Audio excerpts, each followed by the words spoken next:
बाकी शहरों की तरह लाहौर में भी रात गए तक लोग ढाबों पर बैठा करते थे। वो महफिलें, वो चाय की चुस्कियां, वो बेतकल्लुफ गपशप, ये सब कुछ एक रवायत बन चुका था।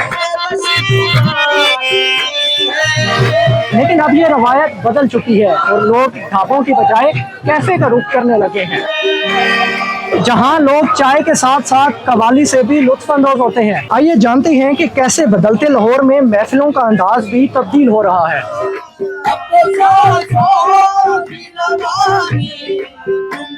ऐसा हमें अपॉर्चुनिटी मिल गई है कि जहाँ पे कवाली भी चल रही है, दोस्तों के साथ बैठकर हम चाय भी पी लेते हैं और उनके साथ बैठकर बात कर लेते हैं, गपशप कर लेते हैं, अपनी जो दिन के हाल अहवाल होते हैं वो बांट लेते हैं। तो एक काइंड ऑफ अच्छी चीज है जो पहले नहीं थी। ढाबों पे हमारी जिंदगी कम गुजरी है। जब हम थोड़े बड़े हुए थे तो ढाबे उस वक्त तकरीबन नापायद हो चुके थे, लेकिन थोड़ा थोड़ा जो देखा है हमने उसमें एक आपने मतलब अगर देखेंगे वहां पे थोड़ी खामोशी होती है, बट दोनों का अपना अपना चार्म है।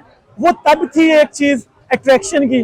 अब अगर आप बात करेंगे तो अब जैसे सोसाइटी चल रही है उसमें ये एक अट्रैक्शन वाली चीज हो गई है, लोग यहाँ पे आना पसंद करते हैं। पहले होता है ढाबे पे लोग बैठते थे, ठीक है।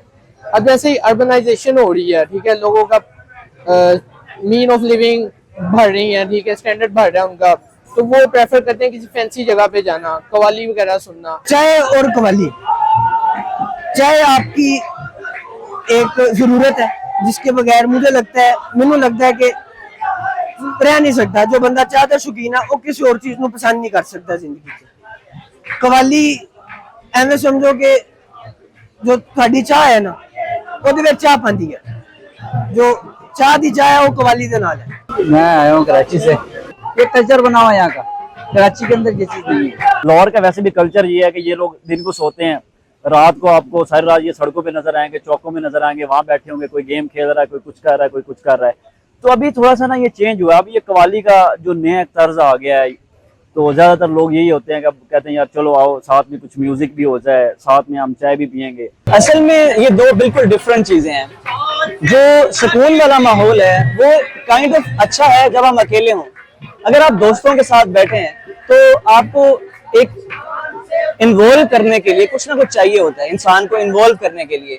तो हमें इन्वॉल्व रखने के लिए यहाँ पे एक अच्छी एक्टिविटी है, तो हम इससे इन्वॉल्व रहते हैं, सुनते भी हैं, बातें भी करते हैं और हमारा टाइम अच्छा स्पेंड हो जाता है। तो काइंड ऑफ मैं एंजॉय करता हूँ। अब हमारा दोस्त था बाहर से आया है, हम अकेडमी साथ पढ़ते थे, हम आज आके बैठे यही हैं जहाँ हम 3-4 साल पहले बैठे हुए थे। हम वो पुराने किस्से याद करें, हम अकेडमी से कैसे छुट्टी के बाद यहाँ आते थे, बैठते थे, घंटा 1.5 घंटा चाय वगैरह पी और चले गए घर। आप एक्चुअली एक ना जिसे कहते हैं मेडिटेशन नहीं कर सकते यहाँ बैठ के। जो फोकस है ना आपका एक चीज पे नहीं जा सकता। आपके कानों में आवाजें पड़ रही हैं, लोग ऊंचा बोल रहे हैं, तो वो एक बिल्कुल परफेक्ट चीज आप बोल रहे हैं कि अगर आपने कुछ इस तरह करना है, कुछ डिसीजंस लेने हैं या जिसे कहते हैं कुछ स्पिरिचुअल बातें करनी है, रूहानियात की, तो फिर हो सकता है ये चीज इतनी परफेक्ट ना हो। बट अगेन अगर उस तरह की कोई जगह मिले तो फिर तो बंदा नहर के किनारे बैठ के भी वैसी चीजें कर सकता है।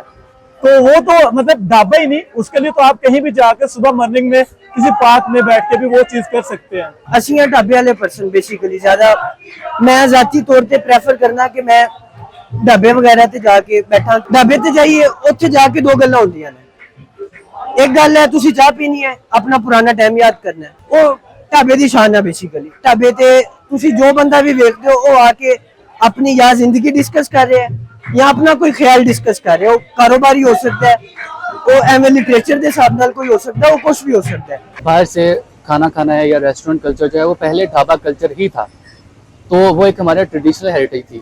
तो ट्रेडिशनल में अब वहाँ पे आप डीप टॉक्स भी कर सकते हैं, प्लानिंग्स वगैरह भी कर सकते हैं, सब कुछ। तो अब जैसे जैसे सोसाइटी में वो हायर सोसाइटी में वो कल्चर इंट्रोड्यूस हुए हैं, तो वो ढाबा से कैफेज और रेस्टोरेंट की शक्ल में आ गए हुए हैं। तो आई बिलीव कि जो वहाँ पे कल्चरल हेरिटेज है वो दोनों में है, लेकिन जो पर्पस है वो ढाबा का जो था वो डिफरेंट है और जो कैफे का था वो डिफरेंट है। अगर आप अंदरून लाहौर में अभी भी चले जाएं तो आपको वहाँ पे बैठे हुए लोग नजर आएंगे। वो कवाली नहीं सुन रहे, वो कुछ गाना नहीं सुन रहे, वो आपको चाय का कप उसके हाथ में होगा, वो बाइक के ऊपर बैठे होंगे, वो वहाँ पे गप्पे हाँक रहे होंगे, वहाँ पे वो मजाक कर रहे होंगे, वो अभी भी वहाँ पे होंगे। लेकिन कुछ इलाके ऐसे हैं, वो क्या कहते हैं कि वो इलीट क्लास है या कुछ इस तरह की क्लासेस में डिवाइड हो गए हैं लोग, कि वो समझते हैं कि यार ये हमारी शायद तौहीन है कि हम लोग एक आम ढाबे के ऊपर बैठे होंगे, चाय पी रहे हैं, हम अच्छी जगह पे बैठ जाते हैं। वहाँ पे कवाली भी है, वहाँ पे थोड़ा सा माहौल अच्छा है, वहाँ पे सीटिंग अच्छी है।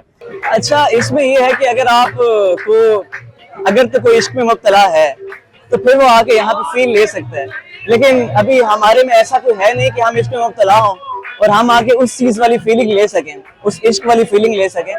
लेकिन अगर जो आशिक हैं और उसका दिल टूटा हुआ है तो वो जरूर यहाँ पे आके फील भी कर पाएगा कि अपने वर्ड्स के साथ जो इनके वर्ड्स हैं अपनी फीलिंग्स को कोरिलेट कर पाएगा। It's all about the environment, ठीक है। अब अगर आप कोयटा जगह चले जाएं तो वहां पर बैठने की जगह सही नहीं है, आप बैठकर बात नहीं कर सकते, अच्छा एनवायरनमेंट आपको नहीं मिलेगा। तो ये आपको एक अच्छा एनवायरनमेंट दे रहा है। रात को 1-2 बजे भी लाहौर के रोड पे निकलेंगे ना, आपको ट्रैफिक फुल नजर आएगी। इसका क्या मतलब है? इसका मतलब ये है कि लोगों को सुकून बहुत ज्यादा पसंद नहीं है, खामोशी ज्यादा पसंद नहीं है। ये लोग वाइब्रेंट रहना, लाउड रहना पसंद करते हैं।